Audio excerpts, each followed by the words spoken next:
여자의 후손은 너의 머리를 상하게 할 것이요 라는 제목으로 하나님의 말씀 증거하도록 하겠습니다. 아담과 여자가 범죄한 후에 하나님은 먼저 그들을 찾아오셔서 죄에 대해서 물어보시고는 이제 그들을 심판하시는데, 그 전에 먼저 뱀을 저주하며 심판하십니다. 그게 오늘 본문 14절 말씀이죠. 14절 한번 보겠습니다. 여호와 하나님이 뱀에게 이르시되 네가 이렇게 하였으니 네가 모든 가축과 들의 모든 짐승보다 더욱 저주를 받아 배로 다니고 살아있는 동안 흙을 먹을지니라. 하나님은 아담과 여자에겐 찾아오셔서 물어보시지만 뱀에게는 묻지 않고 바로 저주하십니다. 이는 하나님께서 당신의 형상 아담과 여자는 사랑하셔서 그들에게 다시 돌아올 기회를 주시지만 뱀은 그렇지 않다는 겁니다. 여자를 사주해서 하나님을 대적하게 만든, 그래서 사람을 이 비참한 이 죄의 수렁에 빠뜨린 장본인, 그 본성이 하나님의 대적인 뱀은 하나님께서 가정이 여기시고 그에겐 바로 저주와 심판을 내리시더라는 겁니다. 그러니까 이것만 봐도 하나님께서 아담과 여자, 당신의 형상인 아담과 여자를 얼마나 사랑하신지를 우리가 볼 수 있습니다. 하나님은 뱀에겐 바로 저주하세요. 바로 심판하시고 바로 저주하십니다. 그래서 14절 앞부분에 이렇게 말씀하고 있는 겁니다. 여호와 하나님의 뱀에게 이르시되 네가 이렇게 하였으니 네가 모든 가축과 들의 모든 짐승보다 더욱 저주를 받아. 이 말씀은 마치 다른 짐승들도 하나님이 저주하시는데 뱀은 더 저주하신 것처럼 그렇게 말씀하신 것처럼 보이지만 이런 그런 뜻이 아니고요. 다른 짐승들과 달리 뱀을 저주하셨다라는 말씀입니다. 성경에서는 비곡급이 자주 대조의 의미로 쓰입니다. 대조의 의미. 이건요, 창세기 3장 1절에서도 마찬가지인데, 창세기 3장 1절에 맨 앞에 뱀은 여호와 하나님이 지으신 덜 짐승 중에 가장 간교하니라 이렇게 말씀되어 있지만 이것도 비교급입니다. 다른 짐승보다 간교하다 이런 말인데요. 직역을 하면 이것도 비교급의 의미가 아니라 대조의 의미로 쓰인 거예요. 그러니까 다른 짐승들은 그렇지 않은데 뱀만 간교했다라는 말입니다. 그러니까 이 말 속에는 뱀이 하나님의 대적이라는 뜻이 담겨 있죠. 간교하다, 뱀만 간교하다. 이게 하나님의 대적이라는 의미가 이 속에 담겨 있습니다. 하나님의 대적인 그가 사람을 미혹하여 하나님을 대적하는 자가 되도록 만드는 것, 이게 뭐예요? 이게 뱀의 간교함인 거예요. 이런 간교한 자, 이런 간교한 자에게 하나님이 주시는 게 뭐예요? 그게 저주입니다. 저주. 하나님은 사람을 미혹하여 하나님을 떠나게 하는 자. 다시 말해서 세상의 말로, 세상의 가르침으로 하나님의 창조주 되심과 그분의 은혜로 사는 자 됨에 이 진리를 부인하고 믿음을 해방하는 자를 하나님은 간교한 자로 여기시고 저주하신다는 겁니다. 근데 그 저주가 뭐라고요? 뱀에게 내리신 저주가 뭡니까? 배로 다니며 살아있는 동안 흙을 먹게 하시는 거라는 겁니다. 뱀이 배로 다니는 게 하나님의 저주라고 말씀하고 있습니다. 이 말을 근거로 뱀은 원래 배로 다니지 않았다라고 이제 보는 학자들도 많이 있는데요. 그래서 고대 근동 그림에 보면 항상 뱀이 등장할 때 뱀이 어떤 모습으로 등장하냐면 꼿꼿하게 서서 걸어 다니는 모습으로 등장을 합니다. 그리고 지금도 뱀이 공격할 때는 꼿꼿하게 서서 공격하는 걸 우리가 많이 볼 수 있습니다. 제가 다큐를 한번 봤는데 킹코브라라는 다큐를 봤었는데 거기 보면 뱀이 공격을 할 때 꼿꼿하게 서는데 1m 이상으로 서요. 뱀이 아주 크게 섭니다. 그러니까 그런 거 보면 참 뱀이 원래는 배로 기지 않았나? 이런 생각을 하기도 하지만 정확히는 알 수가 없습니다. 우리는 정확하게는 알 수가 없습니다. 그리고 이 말씀은 하나님의 저주의 말씀이에요. 그러니까 이건 실제로 뱀이 배로 기어다니는 것에 이상의 의미가 이 속에 담겨 있다는 얘기예요. 어떤 의미가 담겨 있는 걸까요? 이건 하나님께서 뱀을 가장 비참한 존재, 가장 비천한 존재로 만드셨다는 의미가 이 속에 담겨 있는 겁니다. 그러니까 그걸 비유로 하시는 말씀이다라고 보시면 됩니다. 성경에서 자주요, 땅에 던져지고 땅에 엎드리는 것을 비천한 존재가 됐음을 비유로 나타내는 표현으로 자주 쓰고 있습니다. 그래서 하나님께서 사단을 하늘에서 땅에 던졌다라고 말씀을 하시고요. 이게 에스겔서 28장 17절 말씀이잖아요. 내가 너를 땅에 던져 왕들의 구경거리가 되게 했다. 이렇게 말씀을 하고 있고요. 그리고 또 자주 사람이 하나님 앞에서나 또 왕이나 힘 있는 자, 또 주인 앞에서 사람이 어떻게 하냐면 땅에 엎드려 절하고 경배했다. 이런 말씀을 성경이 자주 말씀하고 있습니다. 예를 들면 창세기 48장 12절에 요셉이 아버지께 땅에 엎드려 절하고, 또 출애굽기 14장 8절에 보면 모세가 급히 땅에 엎드려 경배하고 하나님의 여호와의 사자에게 땅에 엎드려 경배했다. 이렇게 얘기를 합니다. 이건 다 땅에 엎드리다, 땅에 던져지고 땅에 엎드리다 이런 표현들은 다 뭐라는 거예요? 그 앞에, 그 하나님 앞에, 그 왕 앞에 자신은 가장 비천한 존재, 다시 말해서 아무것도 아닌 존재임을 나타내는 표현인 겁니다. 그러니까 땅에 엎드림으로 그걸 보여주는 거죠. 나는 당신 앞에 아무것도 아닌 존재입니다. 라는 것을 가장 비천한 존재입니다. 라는 것을 나타내는 거예요. 그런 모습으로. 그러니까 하나님이 뱀을 땅에 배로 기어다니는 존재가 되게 하셨다는 건요, 그를 가장 비천한 존재, 다시 말해서 철저히 멸망당할 자로 하나님께서 그를 만드셨다라는 겁니다. 이게 강교한 자에게 내리신 하나님의 저주라는 거예요. 하나님 강교한 자는 반드시 이렇게 가장 비천한 존재, 철저히 멸망당하는 존재로 하나님 만드신다는 겁니다. 이걸 더 강조해 주는 말씀이 그 다음에 나오는 살아있는 동안 흙을 먹을지니라 라는 말씀이에요. 미리 말하면 뱀은 흙을 먹지 않습니다. 뱀은 뭐 닭이나 이런 약한 짐승들을 잡아먹지 흙을 먹지 않아요. 흙을 먹는 짐승이 아닙니다, 뱀이. 그런데 왜 흙을 먹는다고 말씀을 하는 걸까요? 이건 비유의 말씀인 겁니다. 뭘 비유하는 걸까요? 이건요, 땅 속을 살게 될 걸 비유하는 겁니다. 땅 속. 고대 근동 문헌에서, 창세기가 기록되기 이전에 이제 고대 근동의 문헌들이 있는데요. 뭐 길가메시 서사시나 뭐 이시타르의 하강이나 사자의 서나 이런 바벨론 지역에 또는 이제 이집트 지역에 이런 고대 근동 문헌들이 있는데, 이런 곳에 이제 뱀의 이야기가 많이 나옵니다. 거기 보면 이제 땅속 죽은 자의 처소에 사는 자들의 이야기가 나오는데, 땅속은 지하 세계, 이건 죽은 자들의 세계로 여겼던 것이거든요. 고대에서는요. 그러니까 여기 죽은 자들이 사는 걸 자주 뭐로 표현하고 있냐면, 이런 근동 문헌에서는 흙을 먹고 사는 존재로 표현하고 있습니다. 그들이 사는 삶은 흙을 먹으며 사는 삶이다. 이렇게 표현하고 있습니다. 이게 땅 속을 살고 있는 존재를 나타내는 거예요. 그러니까 뱀은 땅을 기어다니는 정도가 아니라 평생 땅 속, 다시 말해서 지하세계, 죽은 자들의 세계를 사는 존재가 될 것이라고 하나님께서 저주하고 계시는 겁니다. 이걸 좀 더 잘 보여주는, 구체적으로 잘 보여주는 말씀이 이사야서 14장 12절에서 15절 말씀입니다. 우리 지난주에 살펴봤던 이사야서 14장 12절 이하의 말씀인데요. 한번 보겠습니다.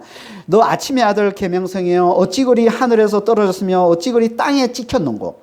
네가 네 마음에 이르기를 내가 하늘에 올라 하나님의 무별 위에 내 자리를 높이리라. 가장 높은 구름에 올라가 지극히 높은 이와 같아지리라 하는도다. 그러나 이제 네가 스올 곧 구덩이 맨 밑에 떨어짐을 당하리라. 여기 스올이 땅 속을 말하는 겁니다. 다시 말해 지하세계, 죽은 자들의 처소를 말하는 게 이 스올이라는 겁니다. 이걸 신약으로 하면 땅의 감옥, 지옥을 말하는 거예요. 지옥. 그러니까 구약의 지옥을 나타내는 단어가 이 스올이라고 보시면 됩니다.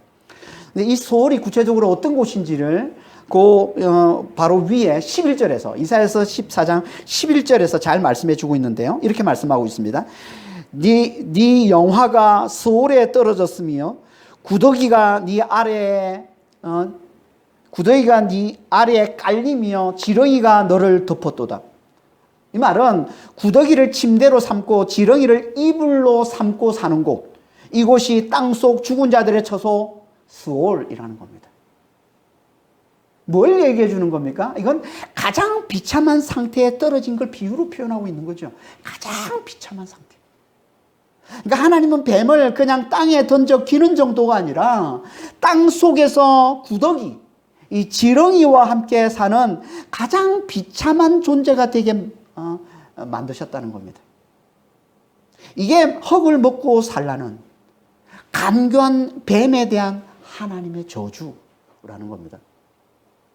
하나님은 이 뱀을, 이 간교한 자의 뱀을 가장 비참한 존재 정도가 아니라 가장 비참한 상태에 빠진 존재가 되는 거예요. 그렇게 만드셨다는 거예요.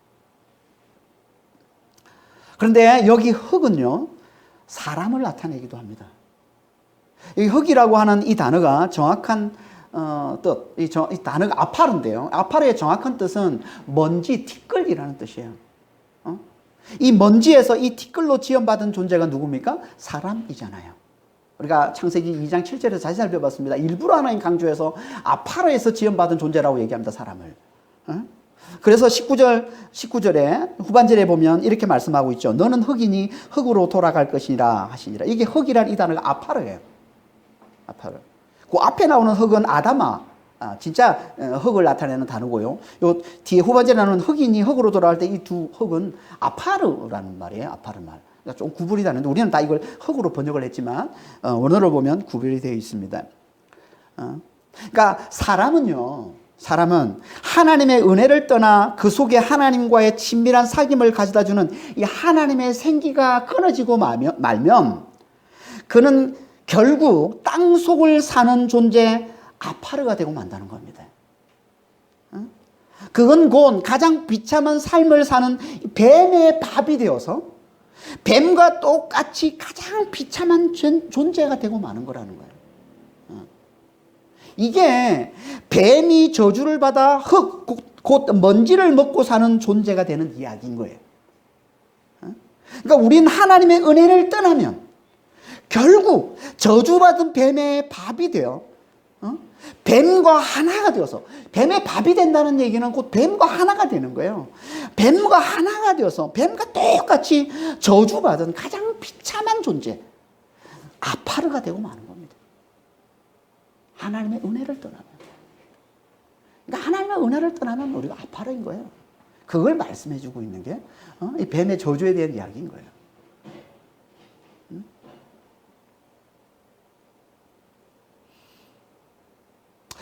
그리고 뱀에겐 또 한 가지 저주를 말씀하시는데 그게 뭡니까? 여자가 원수가 될 거라는 겁니다. 그게 15절 말씀입니다.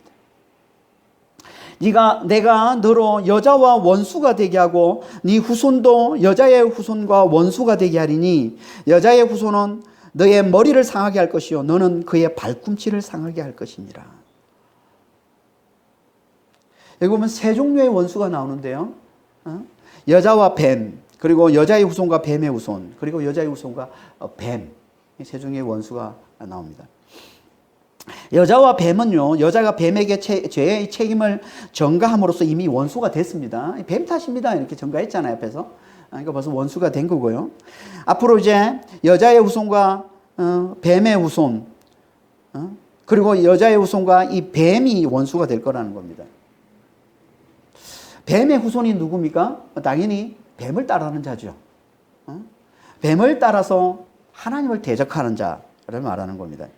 이걸 신약에서는 마귀의 자식이라고 얘기를 합니다. 요한복음 8장 44절입니다. 너희는 너희 아비 마귀에게서 났으니 너희 아비의 욕심대로 행하고자 하느니라. 여기 너희는 예수님을 대적하는 유대인들을 말하는 겁니다. 그러니까 예수님을 대적하는 유대인들, 진리를 대적하고 예수님을 대적하는 그들이 곧 하나님을 대적하는 자예요. 이들이 곧 누구라고요? 뱀의 후손이라는 겁니다. 그렇다면 이들과 원수가 될 여자의 후손은 누굽니까? 그리스도를 말하는 겁니다. 그리스도. 왜냐하면 바로 그 밑에 그 여자의 후손이 뱀의 머리를 상하게 할 것이다 라고 말씀하고 있기 때문에 그런 거예요. 15절 후반절 한번 볼까요? 여자의 후손은 너의 머리를 상하게 할 것이요 너는 그의 발꿈치를 상하게 할 것이니라. 머리를 상하게 하는 것과 발꿈치를 상하게 하는 것은요 완전히 다른 겁니다. 그렇죠? 여기 상하게 하다라는 이 말은요 짓누르다 박살내다 이런 말이에요. 짓누르다 박살내다. 머리가 박살나는 건 치명적입니다. 머리가 박살나는 건 끝인 거죠. 죽음인 거죠, 바로. 하지만 발꿈치가 박살나는 건 그건 그렇게 치명적인 건 아닙니다. 그러니까 이 둘은 완전히 다른 거예요. 머리를 상하는 것과 발꿈치를 상하는 건 완전히 다른 겁니다. 그러니까 이 말은 뱀은 여자의 후손을 잠시 상하게 할 뿐이지만 여자의 후손은 뱀을 완전히 박살낼 거라는 겁니다. 뱀, 곧 마귀를 완전히 박살내시는 분이 누굽니까? 그리스도시죠. 그리스도. 그리스도께서 이 땅에 오신 목적이 마귀를 멸하기 위해서 오셨다고 그러잖아요. 그게 요한일서 3장 8절 말씀입니다. 하나님의 아들이 나타나신 것은 마귀의 일을 멸하려 하심이라. 히브리서 2장 14절에서도 마찬가지입니다. 그도 또한 같은 모양으로 혈과 육을 함께 지니시면 죽음의 세력을 잡은 자, 죽음의 세력을 잡은 자, 곧 마귀를 멸하시며 그에게 사로잡혀 있는 모든 종들을 구해내시기 위함이다 라고 말씀하고 있는 겁니다. 그러니까 뱀을 박살내는, 완전히 박살내시는 분은 누구라는 거예요? 예수님이라니까. 그리스도를 말씀하고 있는 겁니다. 그러니까 이 말은 장차 여자의 후손으로 오실, 여자가 앞으로 계속 낳게 될 그 후손들을 통해 오실 예수 그리스도께서 십자가에 달려 죽으시고, 이게 뱀이 여자의 후손의 발꿈치를 상하게 하는 거예요. 발꿈치 후손을 상하게 하는 겁니다. 십자가에 달려 죽게 만든 거예요. 그 고통을 당하게, 이 고난을 당하게 하시고, 그것도 힘들죠. 우리가 볼 때는 너무너무 힘든 거죠. 고통스러운 거죠. 아픈 거죠. 십자가 얼마나 고통스러운 겁니까? 하지만 하나님의 눈에 보였을 때는, 하나님이 우리에게 주시는 그 은혜에 비춰볼 때는 그건 발꿈치를 상하게 하는, 잠시 아프게 하는 정도의 고통이라는 겁니다. 그렇게 예수님께서 오셔서 십자가에 달려 죽으시고 다시 살아나심으로 사망의 세력을 잡은 자 마귀를 완전히 박살내실 걸 말씀하고 있는 거예요. 다시 말해서 그리스도께서 십자가와 부활로 마귀를 완전히 박살내시고 뱀을 완전히 박살내시고 그에게 사로잡힌 인류를 구원해내심을 말씀하고 있는 게 이게 3장 15절 말씀인 거예요. 뱀의 머리를 박살내실 것이다. 여자의 후손이. 그래서 이 말씀을 교회사에선 전통적으로 원시복음이라고 불렀던 거예요. 원시복음. 원시복음이란 말은 성경에서 제일 먼저 나오는 복음이라는 말이에요. 성경에서 제일 먼저 나오는 거. 이게 원시복음이에요. 그러니까 하나님은 지금 아담의 범죄 후에 바로 뱀을 저주하시면서 인류를 구원할 약속, 곧 십자가와 부활의 복음을 말씀하고 계신 거예요. 이 말은 곧 십자가와 부활의 복음은 아담의 범죄 때부터 하나님이 주신 복음이라는 겁니다. 아니, 그 이전부터 하나님께서 약속하신 복음이 바로 이 십자가와 부활의 복음이에요. 그래서 이걸 창세적 언약, 창세전 언약이라고 부르는 겁니다. 십자가와 부활의 복음을. 에베소서 1장 4절입니다. 곧 창세전에 그리스도 안에서 우리를 택하사 우리로 사랑 안에서 그 앞에 거룩하고 흠이 없게 하시려고, 그리스도 안에서 우리를 구원해 주시겠다는 이 약속은 창세전에 하나님께서 세우신 약속이라는 겁니다. 그러니까 하나님은 창세전부터 그리스도 안에서 우리를 구원하시기로 계획하신 거예요. 그렇다면 하나님께서 아담이 범죄할 걸 미리 아셨다는 겁니까? 맞습니다. 정확히 말하면 아담의 범죄할 걸 미리 아신 게 아니라 아담의 범죄의 가능성을 하나님 미리 아신 겁니다. 범죄의 가능성. 왜냐하면 하나님께서 아담에게 자유의지를 주셨기 때문에. 자유의지는요, 하나님과 친밀히 사귀는 영적 존재가 되는 핵심입니다. 핵심. 그럼 자유의지가 없는 친밀함은 없습니다. 내가 마음대로 조종할 수 있는 로봇과 우리는 친밀해질 수 없습니다. 내 마음대로 컨트롤할 수 있는 것과는 친밀해질 수가 없어요. 자유의지가, 친밀하면 자유의지가 전제가 되어 있는 거예요. 하나님은 아담에게 하나님과 친밀히 사귈 수 있고 그렇지 않을 수도 있는 자유의지를 주신 거예요. 자유의지를. 그래서 그에게 또 계명을 주셨다라고 말씀하고 있는 겁니다. 계명은요, 자유의지를 전제로 하고 있는 거죠. 자유의지가 없으면 계명이 필요 없습니다.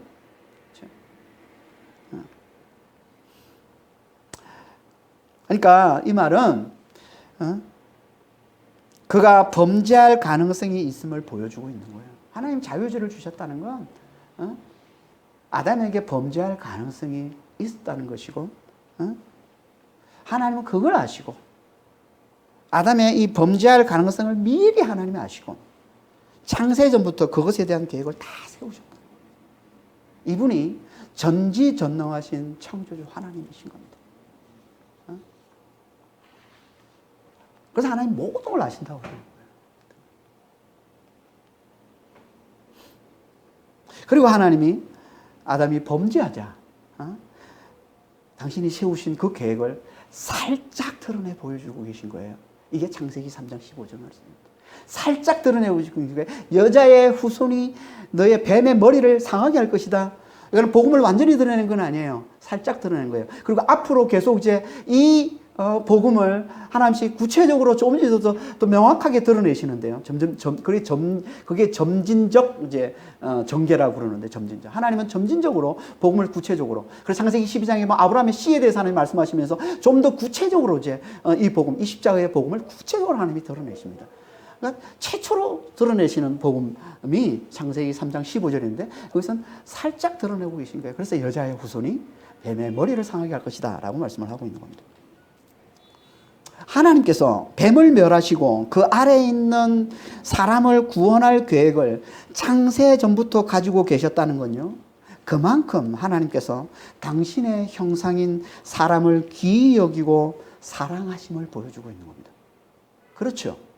우린요, 중요할수록, 너무너무 소중할수록 오래전부터 미리 계획하고 모든 걸 그 계획에 맞춰 이루어갑니다. 그렇죠. 우리 인생이, 우리도 그렇지 않습니까? 그래서 정말 중요한 목적을, 우리 인생의 가장 중요한 목적을 우리 미리 계획하고 그 목적에 맞춰서 우리 인생을 만들어 가잖아요. 끌고 가잖아요. 하나님이 그러신 거예요. 그러니까 하나님의 방법으로 우리 인생을 그대로 따라하고 있는 겁니다. 그래서 하나님께서 아담의 범죄 후에 인류의 역사를 그 계획에 맞춰 이루어 가시는 거예요. 인류의 모든 역사를 하나님의 이 계획에 맞춰 이루어 가시는 겁니다. 그러니까 인류의 모든 역사는 하나님께서 창세기 3장 15절의 약속을 이루어가는 이야기인 거예요. 그래서 역사를 뭐라고 얘기합니까? 역사는 BC와 AD로 나누죠. BC가 뭐예요? Before Christ. 그리스도 이전. 그리고 AD는 아노 도미니, 주의 해, 라틴어입니다. 주의 해로부터, 이런 뜻이에요. 그러니까 그리스도의 이전과 그리스도의 이후로 나누는 게 역사예요. 그러니까 역사는 그리스도의 이야기예요, 한마디로. 인류의 모든 역사는 그리스도의. 그건 우리도 모르게 그걸 쓰고 있는 거예요, 지금. 우리 다 그렇게, 우리 연도를 그렇게 계산하고 있는 거 아니에요? BC와 AD로 우리의 역사를 계산하고 있는 거 아닙니까? 그러니까 이게 인류의 역사예요. 인류의 역사는 그리스도에 관한 이야기라는 겁니다. 역사는. 이 이야기를, 여자의 후손 그리스도에 관한 이 이야기를 하나님은 아담의 범죄 후 뱀을 저주하면서부터 드러내고 계신 거예요. 아담의 범죄 때부터 반드시 그리스도를 통해, 반드시 여자의 후손을 통해 뱀을 멸하고 그에게 속한 인류를 구원해 주실 걸 약속하고 계신 거예요. 그러니까 하나님은 얼마나 아담과 여자를, 당신의 형상을 얼마나 사랑한지를 하나님께서 너무나 잘 보여주고 계신 거죠.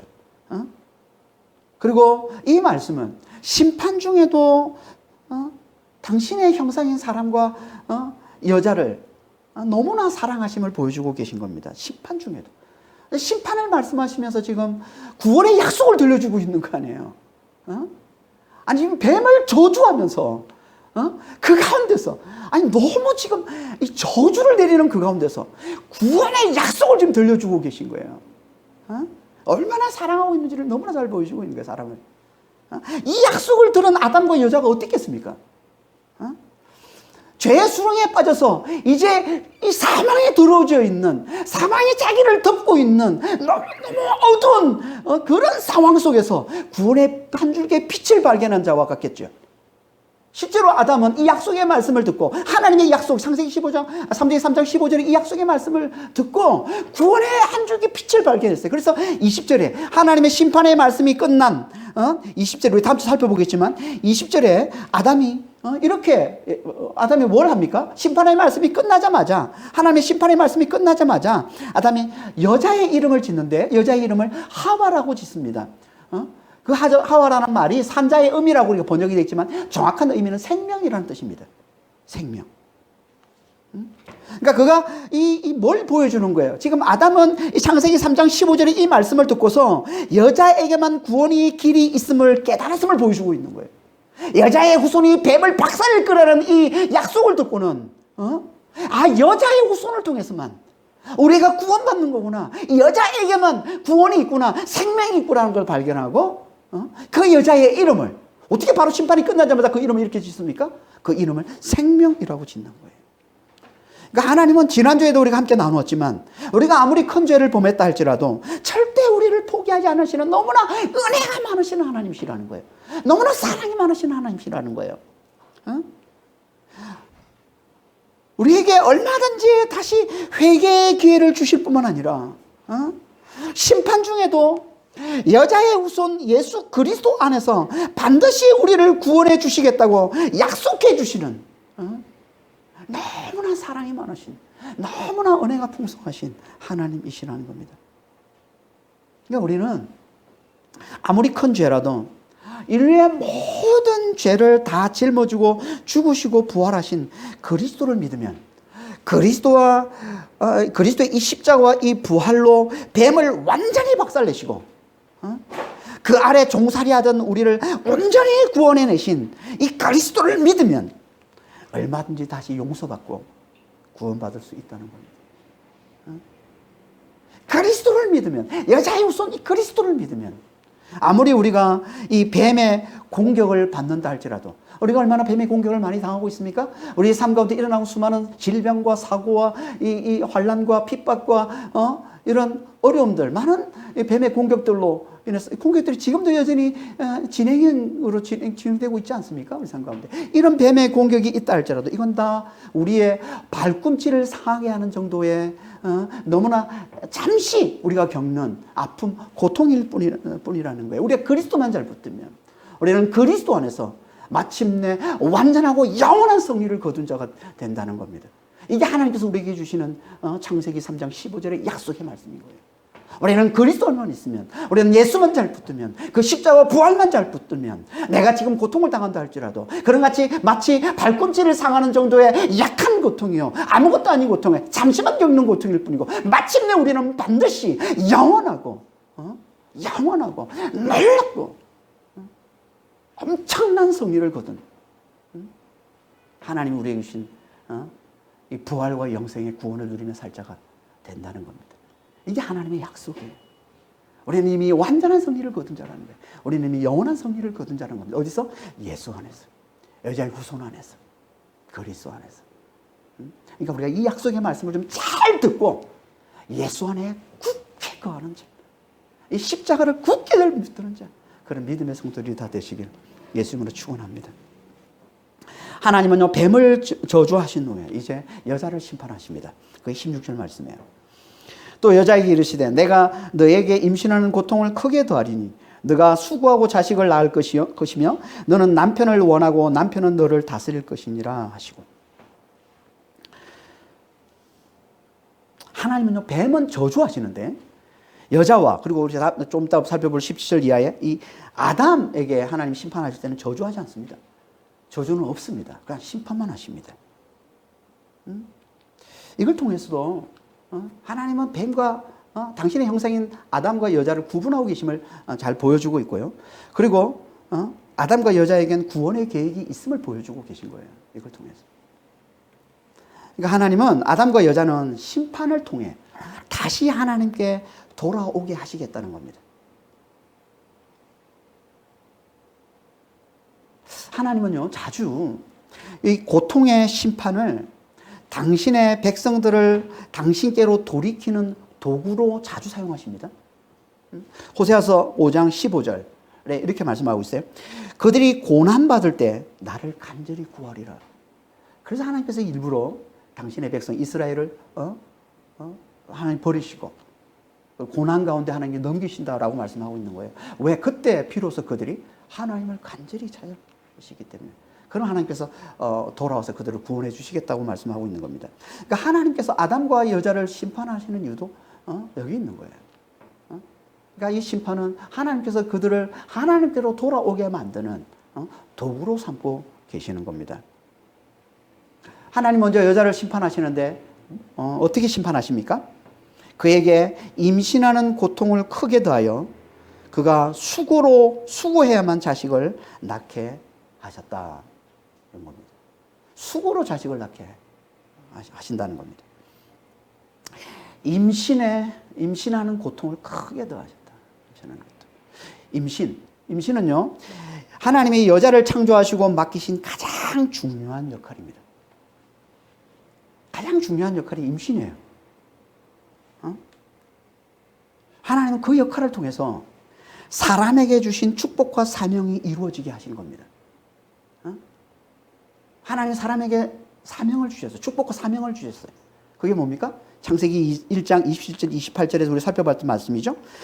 하나님이 자기 형상 곧 하나님의 형상대로 사람을 창조하시되 남자와 여자를 창조하시고 그들에게 복을 주시며 이르시되 생육하고 번성하고 땅에 충만하라 땅을 정복하라. 이 사명이에요. 이게 축복이요 사명이에요. 사람에게 주신 축복과 사명이에요. 이게 생육하고 번성하고. 그러니까 생육과 번성이 어디서 시작되는 거예요? 여자의 임신에서 시작되는 겁니다.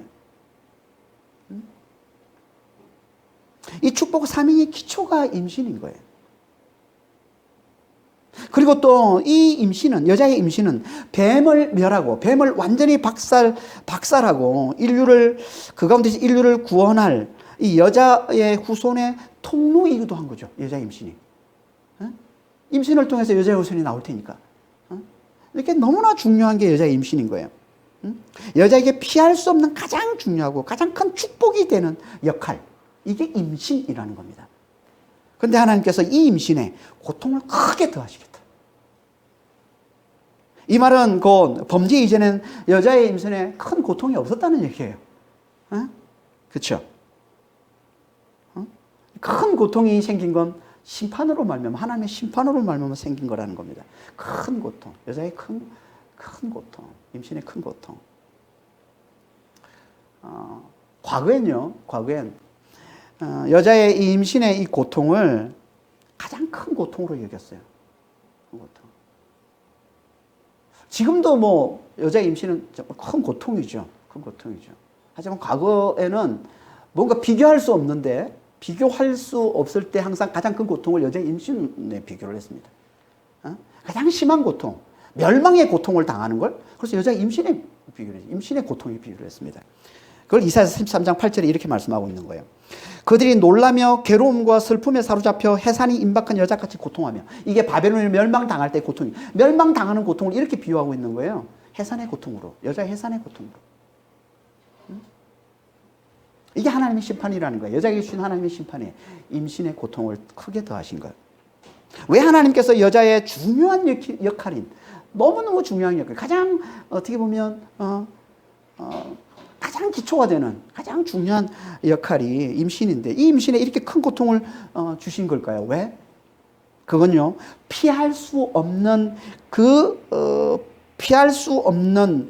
임신의 그 고통을 통해서. 임신은 피할 수 없는 거예요. 여자는 피할 수 없는 거예요. 지금은 많이 좀 달라져서 너무나 이기적이 되어버린 거죠. 하나님 앞에 참 너무 안타까운 모습인데요. 과거에는 여자가 임신이 최고의 축복이었어요. 여자의 가장 큰 행복, 여자의 가장 큰 축복이 뭐냐면 많은 자녀를 거느리는 거예요. 과거에는. 내가 많은 자녀를 낳았다는 게 여자에게는 가장 큰 영광이었던 겁니다. 요즘은 그렇지 않죠. 지금 많이 달라졌어요.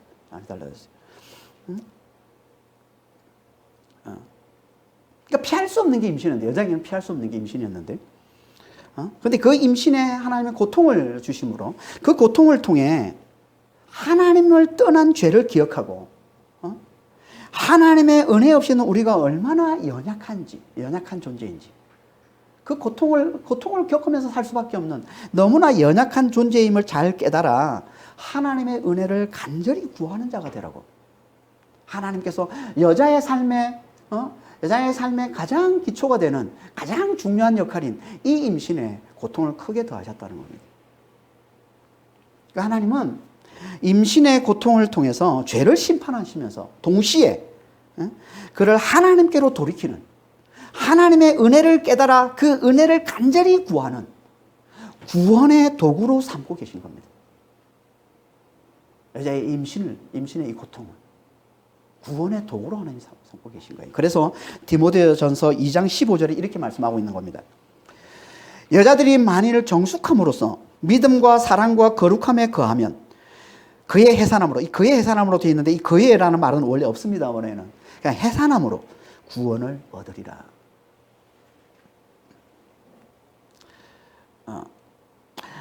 이게 무슨 말이에요? 여자는 해산의 고통으로 구원을 얻는다는 거예요. 해산의 고통으로 구원을 얻는다라고 얘기하고 있습니다. 하지만 여기에 조건이 있다는 거예요. 조건. 해산의 고통으로 구원을 얻는데 이런 조건이면, 이런 조건이 충족되면 해산의 고통으로 구원을 얻는다는 겁니다. 그 조건이 뭡니까? 정숙함으로써. 정숙한다는 이 말은요, 자기 절제를 말하는 겁니다. 자기 절제. 자기 절제를 통해 믿음과 사랑과 거룩함을 배운 자만 해산의 고통을 통해서 구원에 이른다는 겁니다. 그러니까 하나님은 이 해산의 고통을 통해서 우리의 연약함을 알아보고 하나님의 은혜를 간절히 구하는, 하나님의 은혜 없이는 살 수 없는 자를 알아보고 하나님의 은혜를 간절히 구하는, 이게 자기 절제거든요. 자기 절제. 그래서 하나님을 간절히 의지하는 그 믿음을 배우게 하시고 그 믿음을 가지게 하셔서 구원에 이르게 하신다는 겁니다. 그래서 16절 하반절에 또 이렇게 말씀을 하고 있는 겁니다. 16절 하반절에 너는 남편을 원하고 남편은 너를 다스릴 것이니라. 남편을 원한다는 게 정확히 무슨 의미인지 신학자들 간에 좀 의견이 좀 분분하긴 한데요. 일반적인 해석은요, 자식을 낳기 위해 남편을 갈망하고 남편을 사모하는 걸 얘기하는 겁니다. 여자는 자식을 낳기 위해서 남편을 갈망하고 남편을 사모할 거라는 거예요. 하지만 남편이 여자를 다스릴 것이다 라고 말씀합니다.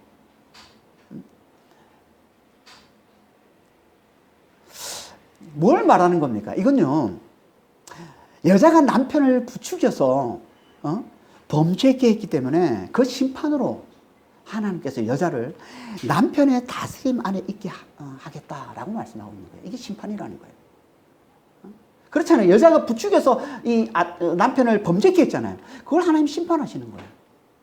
그래서 남편의 다스림 아래 있게 하겠다. 그래서 역사 내내 아내들은요, 여자들은 철저히 남편의 지배하에 살아온 겁니다.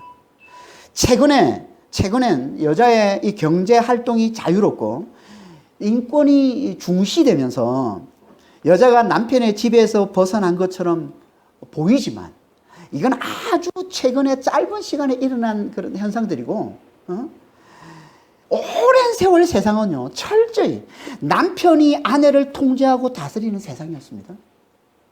지금 여자가 이렇게 자유로운 건요, 이렇게 독립적으로 생활할 수 있는 건, 이건 아주 최근에 일어난 아주 짧은 시간에 있었던 일이고, 긴 역사, 인류 역사 긴 세월 동안 철저하게 여자는 남편의 통제 아래, 남편의 지배 아래, 남편의 다스림 아래 살아왔습니다. 하나님께서 여자를 남편의 지배 아래, 남편의 다스림 아래 두신 건 그걸 통해서 여자에게 남편을 부추긴 죄를 심판하면서 정숙함, 곧 자기 절제를 배우게 하기 위해서 그런 겁니다. 자기 절제. 남편을 부추긴 그 죄를 심판하면서 자기 절제를 배우게 하시는, 그래서 남편의 지배 아래 있게 하시는 겁니다. 왜 자기 절제를 배우게 하실까요? 왜? 그래야 믿음으로 구원에 이를 수 있기 때문에.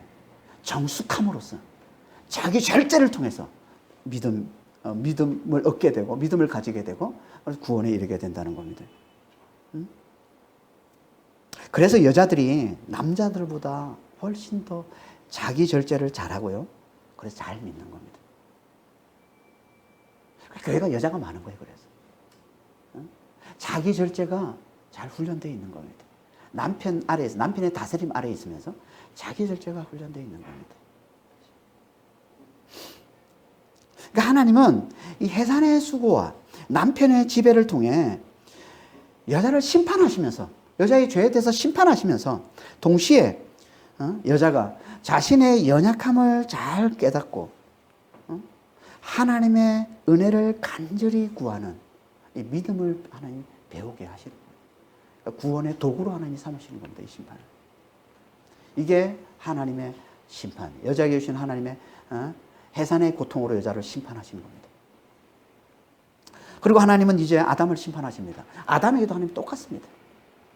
똑같이 하나님이 심판하시는데 그 심판을 통해서 구원의 도구로 삼으시는 거예요.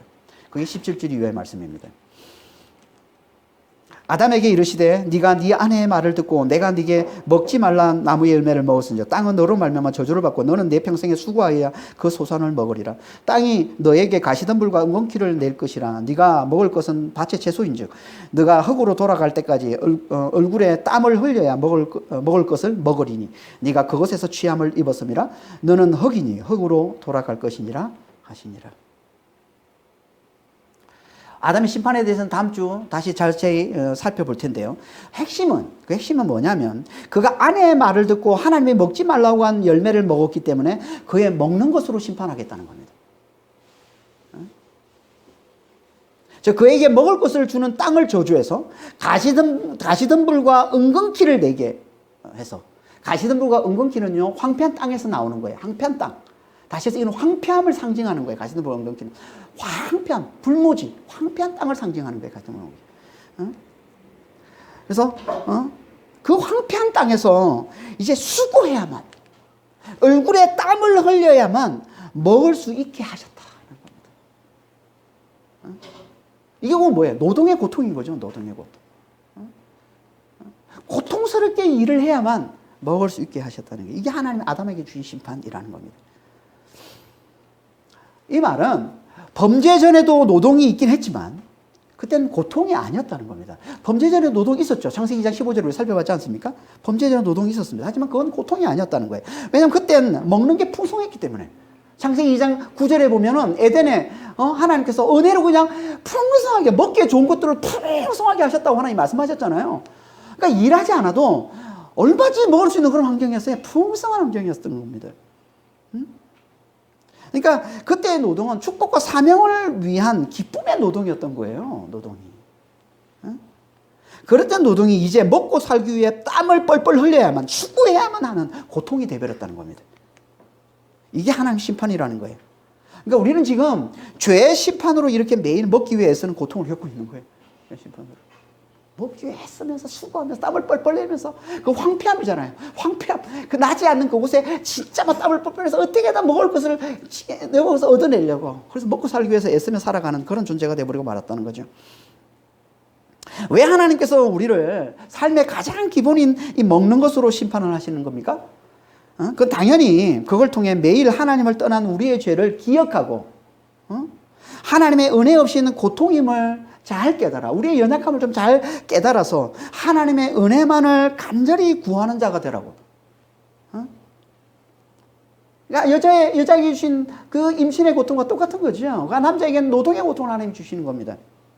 그러니까 하나님은 여자에겐 해산의 고통을 주시고 남자에겐 이 노동의 수고를 주셔서 그걸 통해 하나님을 떠난 죄를 잘 기억하고 하나님께 돌아오도록, 자신의 연약함을 잘 깨닫고서 하나님의 은혜 없이는 우리는 먹는 것조차 제대로 해결할 수 없는 너무나 연약한 존재임을 잘 깨닫고서 하나님의 은혜를 간절히 구하는 자가 되라고. 이게 하나님이 주신 심판이라는 거예요. 이게 해산의 고통이요, 이게 남편의 지배요, 이게 노동의 수고라는 겁니다. 그러니까 우리는 이 하나님의 심판, 이 해산의 고통과 남편의 지배와 그리고 이 노동의 이 수고를 통해서 우리의 연약함을 좀 잘 깨닫고, 우리는 정말 하나님의 은혜 없이는 살 수 없는 자구나, 고통 가운데 살아갈 수밖에 없는 자구나, 이걸 잘 깨닫고서 하나님의 은혜를 간절히 구하는 자가 되면 된다는 겁니다. 그러면 하나님께서 창세전에 약속하신 하나님의 은혜, 여자의 후손 그리스도를 알아보고 믿게 하셔서 그 그리스도 안에서 우리를 놀랍게 구원해 주신다는 거예요. 또 그리스도께서 십자가로 우리의 모든 죄를 다 가져가시고 죽으시고 부활하심으로 사망의 세력을 잡은 자 마귀를 완전히 멸하셨음을, 죄와 사망에서 우리를 완전히 자유케 하셨음을 잘 깨달으면, 십자가를 잘 붙들고 이걸 잘 깨달으면, 그러니까 우리는 정말 십자가를 잘 붙드는 게 너무너무 중요한 겁니다. 그러니까 십자가를 바라보면서 이걸 깨닫는 거예요. 아, 예수님께서 이 뱀을 박살내셨음을, 우리 죄와 사망을 박살내셨음을, 우리의 죄를 다 가져가시고 예수님께서 죄와 사망을 박살내셨음을 깨닫는 게, 십자가를 통해서 깨닫는 게 너무너무 중요한 겁니다. 그러면 성령께서 임하셔서 그리스도의 부활이 내 부활이 되는, 그리스도의 부활을 맛보고 누리며 살도록 해주시는 이런 놀라운 은혜, 놀라운 축복을 성령께서 오셔서 우리에게 경험케 해주신다는 겁니다.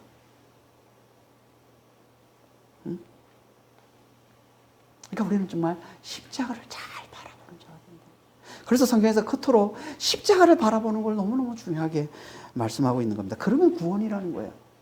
그걸 말씀해주고 있는 게 민수기 21장 9절 말씀인 거죠.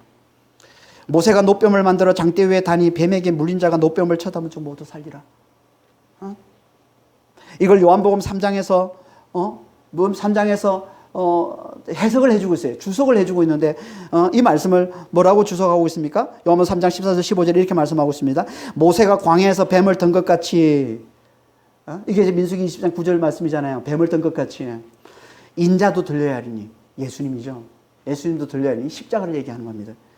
이는 그를 믿는 자마다, 그 예수를 바라보는 자, 그 십자가를 바라보는 자마다 영생을 얻게 하려 하심이라. 예수를 믿는 자는 영생을 얻는다는 것을 보여주는 말씀이 이 말씀이라는 거예요. 그러니까 우리는 십자가를 잘 바라보는 게 너무너무 중요한 거죠.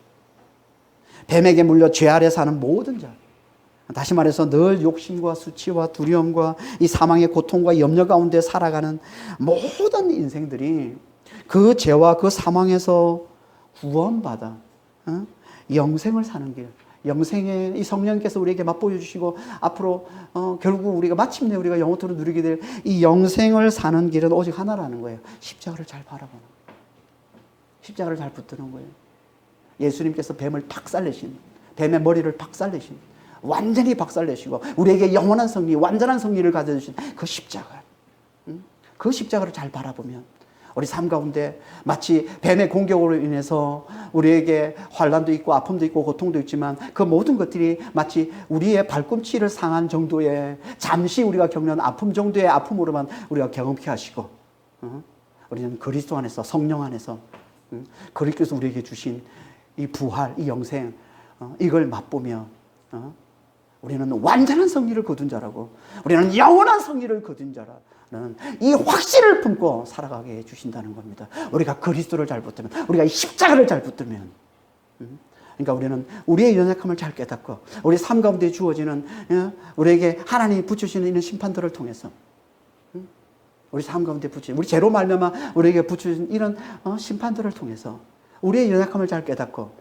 우리가 정말 하나님 앞에 나와서 하나님의 은혜를, 십자가를 간절히 붙드는 자가 될 때 하나님께서 우리에게 반드시 성령을 통해서 완전한 승리, 영원한 승리가 우리의 것임을 우리에게 맛보여 주시고 우리 삶 가운데 누리며 살게 해주신다는 겁니다.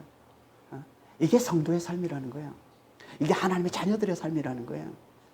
이게 여자의 후손, 이 그리스도 안에서의 삶이라는 겁니다. 그러니까 정말 십자가를 잘 붙드시고 우리의 연약함을 잘 깨닫고 늘 십자가 앞에 나와서 그 십자가를 간절히 잘 바라보고 그 십자가를 굳게 잘 붙드는 자가 되셔서 뱀의 머리를 그리스도께 철저하게 박살내셨다는 것을 좀 잘 깨닫는 자가 되셔서 그때 성령께서 우리에게 누리게 해주시는 이 놀라운 구원의 기쁨을, 자유를 성령 안에서 맛보며 누리며 사는 그런 믿음의 성도들이 다 되시길 예수님을 축원합니다. 기도하겠습니다. 하나님 아버지, 하나님 우리에게 주신 심판, 해산의 고통과 남편의 지배와 이 노동의 수고를 통해 정말 우리의 연약함을 잘 깨달아서 아버지 하나님, 정말 하나님의 은혜만을 간절히 구하는 자가 될 수 있도록 저희를 축복해 주시고 주님 인도하여 주시옵소서. 그래서 아버지요, 하나님께서 창세전에 약속하신 은혜의 복음, 여자의 후손을 통해 뱀을 박살내고 우리를 구원해 주실 거라는 아버지 하나님, 그 은혜의 복음을 아버지요, 정말 우리가 잘 깨닫고 여자의 후손 이 그리스도 안에서 아버지 하나님 그 은혜를 맛보며 누리며 사는 자가 될 수 있도록 성령을 통해서 아버지요 그 완전한 승리, 뱀을 박살내시고 우리를 구원해 주신 아버지의 그 완전한 승리, 그 영원한 승리를 우리가 맛보며 누리며 살 수 있도록 아버지 하나님 저를 축복해 주시고 주님 인도하여 주시옵소서. 아버지 이를 위해서 주님 날마다 주여 정말 그리스도 앞에 그리스도 십자가 앞에 잘 달려 나오는 그런 믿음의 성도들이 다 될 수 있도록 주님 축복하시고 인도하여 주시옵소서. 감사하며 우리 주 예수 그리스도 이름으로 기도합니다. 아멘.